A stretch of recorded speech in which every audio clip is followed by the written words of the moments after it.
everybody, welcome back to the Geriatric Millennials. This is Beth. And this is Jayme. And we're just two oldish, youngish ladies trying to use our memories to think about things of days. Why do you put it like that? Stop. Can we reframe this? What? Jayme, you always say you have a bad memory and then you always come up with things and you always end up remembering for the most part. I am shaking my head right now. So, okay. So let's do this. We're starting this thing where I pick a year and then I find pop culture references and things that happened that year. And then we try to remember said things without researching them. Just whatever. So I put everything from like movies and TV and random stuff on a pieces of paper and I folded them up and I threw them into a cute little berry holder. And Jamie's going to pull one out and we're going to read it and we're going to see how much we can remember and what it pulls up for us from the year 1987. 1987. Now, just so everyone knows, I turned 7 in 1987. So does Beth. Yes. At the end. She always likes to point that out that very young. I'm about close to 6 months older than her. Uh-huh. So I was 6/7. Yes, I was only 6. So trying to remember things from this age will be quite a challenge because now for reference, I know. I'm pretty sure we still lived in Haiti. That's the year we came back from Haiti to Canada. Yes. So just so you know, I am setting this as a preface. Like I was not in America. Yep. I was in the country of Haiti. / Canada. So the things is this is big pop culture stuff and some of it lasted more than just that year. All right. Let's get into it. Okay. Toys. Oh, okay. Toys. Okay. We've got Gem. Do you know what Gem is? I actually know. Well, Gem was a show. Yes. See, you know Gem. Yes. Gem I actually loved watching. And the holograms? Holograms, yeah. I was going to say holographics. I'm like, that is not right. I think it's holograms. It's holograms. Okay, Gem. Yeah, she played the guitar. I had a Gem doll. I mean, I still have it. I didn't know that those existed. All I knew was the show. It's one of the coolest dolls ever because, you know, Gem, so for anybody that wasn't around in that era, Gem was a cartoon show and it was about like an average girl who turned into a pop star. And so she when she was average, she just had like blonde hair. But when she was Gem, she had like pink hair and like a pink star on her face and a pink dress. And I have this Gem doll and like you would tuck her pink hair up into this little beret. And then when she was ready to become Gem, you'd like whip the beret off and then like shake it out. And she had these big earrings and it was really, really fabulous. That was a great show. It was. I didn't know there were toys, but yeah. They solved crimes, right? Or something? I don't know. They had like a computer they worked with that was like their manager, but it was like They had a great catchy song. Gem. Totally outrageous. Something. I don't know the words. They tried to remake that into a movie. Didn't work. They didn't stay close enough to the source material. Oh gosh. Yeah. Okay, there's 3 toys here. So the first one was Gem. The next one, Sylvanian families. I'm so sorry. I don't know what that is. Oh my gosh. Okay. So these were little characters that had they were like bunnies and hedgehogs, these little like really cute cottagey kind of core that had like fur on the outside. Are you talking about?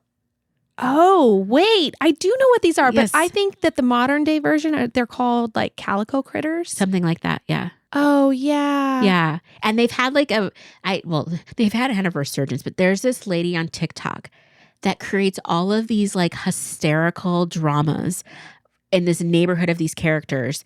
And it's like, it's the most wild thing. And it's hilarious. So I'm having pictures in my mind pop up of like a bunny family. Yeah. And do they have like everything is miniature? Everything's and so small. It's like they have like little setups with tables and chairs and like household goods and all of that kind of stuff. And it's all very miniature. Very miniature. It's very cottagecore, floral, pastels. I didn't know that's what they were called, but sure. The modern one I think is calico critters because my daughter had a few of those and I just thought they were absolutely adorable. Yeah. And I just Googled like top toys from 1987. Did you have any of these? Those were for rich people. And at the time we were not rich. Okay. I had a Gem doll, so I got in there, but not those. Okay. But my friend had some and I just remember playing with them and just like, I think I liked the texture of the. Yeah, because they have a little bit of fuzz. Yeah. Yeah, but they're kind of hard. Yeah, they're not like a cuddly thing. No. But so cute. Super cute. I love that. Okay, and then the last toy was a pogo ball. And now I thought, I don't know what a pogo ball is. I'm thinking pogo stick. Okay, the pogo ball kind of looked like Saturn. So it was like a ball that had the plate around it. Yes. Okay, I can picture that. Yeah. I can picture that. And I remember... So you stand on the plate and you bounce on the ball, but you got to squeeze that ball between your feet to stay up. Okay, have no memory. Okay. And they were like neon colors. They were super cool. I think my friend had one, and I just remember like my neighborhood friend. And I remember like it was really hard to get on because you had to like one side you have like on the ground, and then you have to try to balance yourself and then start jumping. I could never get it. And I was like, this wasn't made for us. I wonder if those exist anymore. I don't know. Maybe they were too much of a safety hazard, but they felt fun. They felt fun. The idea sounds fun. The idea was great. Okay. I can't even imagine trying it now. 1987. I like this. Okay. Events. Baby Jessica. I do know that. Wait, this was 1987? Yes. This is the one who fell down the well? Yes. Oh my goodness. And there was like a whole week-long saga. They couldn't get her out? Yes. Yeah. I do actually remember this. I remember being at my best friend's house, and like it was on 24/7, it felt like, but not really. But all the news stations were just always reporting on baby Jessica for that full week. Yes, because they couldn't get her out of the well. She was stuck in there. And they were trying to get her out, but they had to be so careful that it didn't collapse on her and didn't kill her. So they couldn't just like go in and extract her. Yeah. I forget what they had to do. So for anybody that doesn't, and this is from my memory, so I could be wrong. Anybody that doesn't remember, what I believe happened is she's playing in the backyard or something, and she's like less than 2 years old. She's little. And she slipped in and fell into this this tiny well. And we say well, it's not like a well, like a wishing well. It was probably, what is this in diameters? 10 inches in diameter or something. It was really small. Like it was just big enough for her to go down, maybe 14 inches. I mean, it's tiny. Do you know? Okay, 12 inches is a foot. That's it's smaller than that. It was smaller than that. Yeah, it was tiny. What you were doing with your hands right there was I'm trying to make a circle. Inches. Whatever this is. I'm picturing whatever this is. Okay. You can't see my hands, but like smaller than You're making like the size of like a cantaloupe. Smaller than a dinner plate. Like it was very small. Yeah. And so she slips down there and like her hands are above her head. And like, so they have all these guys that are coming in and like. But it was like she was far down because it wasn't like she just like fell in a hole and like they could just pull her out. No, she was deep. And they ended up having to like do an excavator and stuff, and I think they like cut around her and different things and finally got her out. We need to actually look up what actually happened because now I want to know. Well, that's a Wikipedia search for everyone out there. Yep, including me. Baby Jessica. But I remember she got rescued. She got rescued. I remember watching when they pulled her out. Like, and again, I'm like 6 at the time. And I remember like years later, there was like, where's baby Jessica now? Like she's like grown up and blah, blah. But there was like, I think a lot of the first responders had like issues after that because it was so traumatic on them. Yeah. But I think I don't know if she's alive now, but she's well, I think. At least last time I checked. We hope baby Jessica's well. Yeah. Okay, she's a millennial like us, but not necessarily geriatric. Yeah. Okay, shows that debuted. Okay. DuckTales. Ooh. DuckTales. I do know this. Yeah. I know this. DuckTales and Full House. Are you kidding me? Yeah. I freaking loved Full House. So they debuted, but then they kept going. Like they were kept going for years. So when I do think of my childhood, I don't just think like it was just like a one-time, one season thing. Like DuckTales was on for years, and so was Full House. Yes. Like years and years and years. But it's like that was the year they started, which was like there was other shows too. I think they said The Simpsons and Married with Children. Interesting. Yeah. But DuckTales, I just loved the soundtrack. Life is like a hurricane here in Duckville land. Can't remember. Anyway, it is kind of strange though. Like as I'm just thinking about it, I can hear it in my head, and I'm like, man, I wish I had recall on other things in my life. Like I do like theme songs from TV shows from the 80s, but whatever. Were you on Full House? Were you an Uncle Jesse girl, or were you like oh, absolutely. Okay. I thought Uncle Jesse was so cute. Yeah, it's so weird. Like he was so young then, and their hair. Okay, so here's a question: did you watch Fuller House? I started watching Fuller House, because of the nostalgia. I think I lasted for maybe one season or half. I can't remember. It's not as good. Yeah. I know my kids got into Full House too, so they really liked that show. My little brother had the biggest crush on Michelle, and they were the same age. So he kind of grew up watching her at the same places. And I just remember he always had like such a big crush. I think my mom got him the Mary-Kate and Ashley calendar one year for Christmas. Okay, next up, songs. Who's That Girl by Madonna. Oh my gosh. Who's that girl? I know it. I freaking love 80s Madonna. Madonna was like it. All about, I mean, the 80s are all about Madonna / Madonna's all about the 80s. Yeah. There were so many good songs. Madonna had so many good songs. Who's That Girl came out in 1987. Yeah. Well, she had the pointy boobs. Well, that wasn't quite then. That was 90s Madonna. This was... Oh, I don't know the 80s Madonna 80s Madonna was like... She didn't have the pointy boobs then? No. She would wear like cropped leggings with like a black skirt on top, and then she'd have like her hair wrapped in like a lace bow, and it was like all big hair, and you know, she had the mole and just like looking cool. Like she was such a cool girl. Yeah. And that video, I remember she was like pale as a ghost. She had like Marilyn bleach blonde hair. She was wearing like this black bodysuit, and she just looked so cool. And I was like, I just want to be cool like Madonna. For sure. Okay, here's another TV show. Okay. 1987. Golden Girls. Is that when it started? No, but it was a top show. Top show. Okay, I know. Do you realize we are apparently the age not of... apparently. Yeah, apparently we're the age of the Golden Girls that they were in the show. Not apparently, literally. We are literally older than they were on the show. How old did they say they were on the show? I think that like Blanche was in her 40s. We are the age of one of the Golden Girls. Yes, we did a quick search, and supposedly Blanche Devereaux was in her 40s. Okay. Well, and the other ones are not. It's not that far off. It's not like they're like eons ahead of us. They're like half a stage above us. No, and it's just weird. Well, I think too, like, you know, the beauty standard changes, the way we dress changes. You know, you could take anybody and put them in one of those bad 80s wigs, and they start looking decrepit. True. Yeah. Okay. Wait, I just want to say, it's very odd that one of my favorite shows, or like a lot of people's childhood favorite shows, was Golden Girls. Watching retiree women living in Florida, just like living their best lives. Like, it's so random. It was so relatable. And maybe it has to do with like the people who watched TV. Although we were I don't know how it was relatable. Maybe it was relatable because like, oh, I see my grandma. Yeah. Maybe so. Yeah. Oh my goodness. Yeah. Okay, speaking of TV stuff and celebrities, heartthrobs of 1987. Let's go. Michael J. Fox. Okay, I was never a Fox girl. I wasn't either. But I loved Back to the Future. Yeah, I mean, he was a cutie, but not a heartthrob. Not to me. Kirk Cameron. I did have a crush. Was he in Family Ties, or what was he? Growing Pains. Oh, Growing Pains. Okay. Yeah, I liked Kirk Cameron for a while. Mm-hmm. River Phoenix. Absolutely.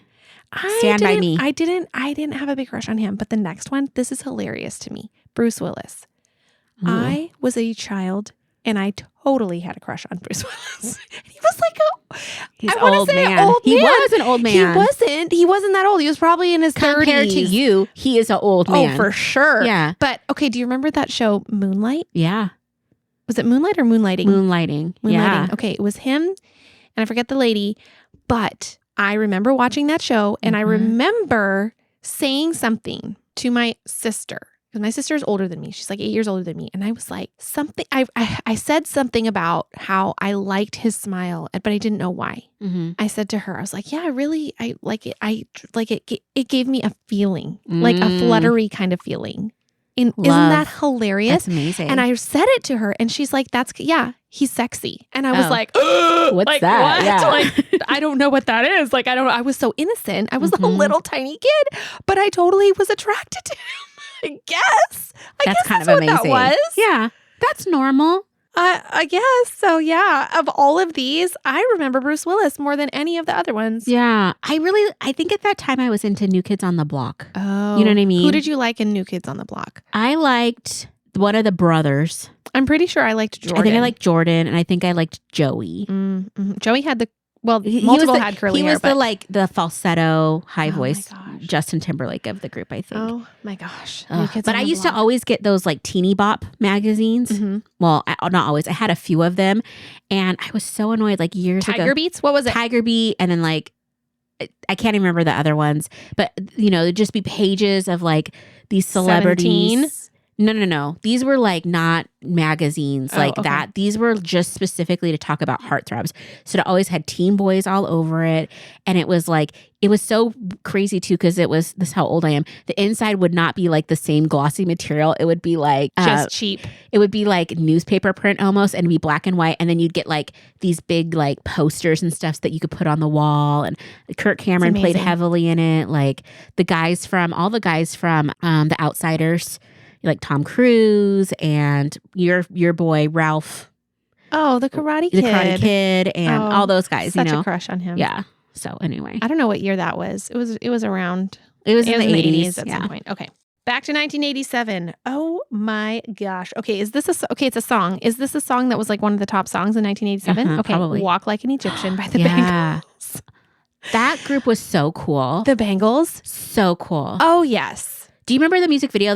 She'd be like, walk like an Egyptian. And they like zoom in on her eyes and she'd be like looking right and left. I'm like, oh my gosh, I need to do that eye makeup. And I was like, 6. What did she have on? She just had eyeliner. She just had eyeliner on. Like it was just like a heavy, like kind of like. Oh my gosh. But they were so cool. It's a good song. And they were just like. I don't understand. All I remember is the chorus. Is that what it's called? Yes. I remember some of it. I wouldn't be able to sing it without help. But yeah, that was such a good song. It's such a fun video too. I need to rewatch that. Yeah, that was a really good one. Having lots of good memories. Okay, this is the last one. This is the last little paper. Movies. Mannequin. Oh. I did see that movie. Yeah. I think there's some inappropriate stuff in it. There is, but it's fine. For anybody that doesn't know, Mannequin is about this.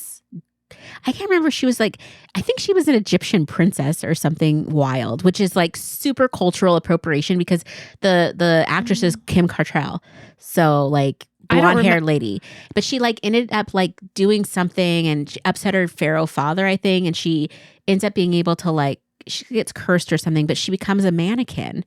And then she ends up in a department store or something. And she comes to life at night. And so there's this guy there that she's working with, and I can't remember there's a guy that's working there, and I can't remember if he was a janitor or something, and he was trying to make his way up. And so she would help him design the like storefronts, remember? Like the window displays. And then she turns into a mannequin. Every morning. Yeah. And but he falls in love with her, probably. Falls in love with her. And I just remember there was a really scary scene where she's like, oh, his girlfriend, Roxy. He had a girlfriend named Roxy who was a corporate exec at that. This is all from memory. I'm shocking myself. A corporate exec at that, department store. And she was so jealous of the mannequin. She took it to this wood chipper thing that they used to get rid of stuff. And so she's like, it's going from mannequin to real woman. And it was, if you think about this story, it is insane. It's like a crazy story. I want to watch it again now. But she ends up becoming like a real person, and they drive off to that song. I think it's Get Out of My Dreams and Into My Car. Yeah. That's a good song. That's a really good song. So that was a great, fun movie. I wonder if it holds up. I'm sure it doesn't, but yeah, I don't think so. But I just remember loving it. It's so interesting watching movies now that are from the 80s. Oh yeah. And checking if they hold up as, just so many things that you're like, oh, that's not a message I actually think is healthy. Not okay. Not okay. No, I don't really want my kids getting that message, because there's a lot of movies that I watched when I was a kid that I'm like, oh, I love that movie and I want to show my kids. And then I think better of it. Not even when we're watching it. I think this wasn't a good idea. The kids, it's sometimes I'm like, this does not stand up to my morals anymore of what I want to participate in. There is one more movie that came out in 1997 that I think we just have to mention. Okay. Dirty Dancing. Really? That came out that year? Oh, wow. First of all, not appropriate for children, but I freaking love that movie. And I mean, it is so good. It was so good. And nobody puts baby in a corner. Nobody. Hey, what? That's what I was going to dress up as for Halloween. That's what you should be. I should totally be baby from Dirty Dancing. Yes. And Tony can be the guy. Yeah. Just need some black pants. Fun fact, you know how they go to that little resort? Yes. So I was on TikTok the other day and I'm scrolling and that resort does Dirty Dancing weekends. So throughout the year, you go and you can see all the different spots it was shot at. They have like dance classes and events and all the things. Fun. And I was like, that is so freaking cute. Like I love that movie so much. There's like iconic scenes that have been burned into my brain. Even though I have a horrible memory, I remember. How could you forget her running to him and then him lifting her up? I mean, and then just with the camera. Oh my gosh. I brought the watermelon. Remember that when she was like going to the dance hall for the first time and she's carrying the watermelon? Yeah. And she just like, I brought the watermelon. I just remember watching like that first initial dance sequence when they were doing like when it was all like the kids dancing how they wanted to dance at like after work. And I just being like, oh my gosh, this is so cool. No wonder I wanted to be a dancer. Right? There I think you go. That movie, that was the origin. I think that and Footloose. Footloose was a good part of it too. Oh my gosh. 87 was a good year, I think. It was. I think so too. I mean, at least pop culture wise, I have no idea what happened else in the world, but pop culture was on fire that year. So yay, 87. Thank you. Thanks for that trip. Yeah. Down memory lane. And I'm glad that you had the memories. Me too. Hey, if you're enjoying this podcast and would like to support our show, you can share episodes with your friends and family, follow us on Instagram at the Geriatric Millennials, or leave us a positive review and rating, all which help us to grow. Our theme music was created by the Finley Ghost, so check out their latest album now. Thank you so much.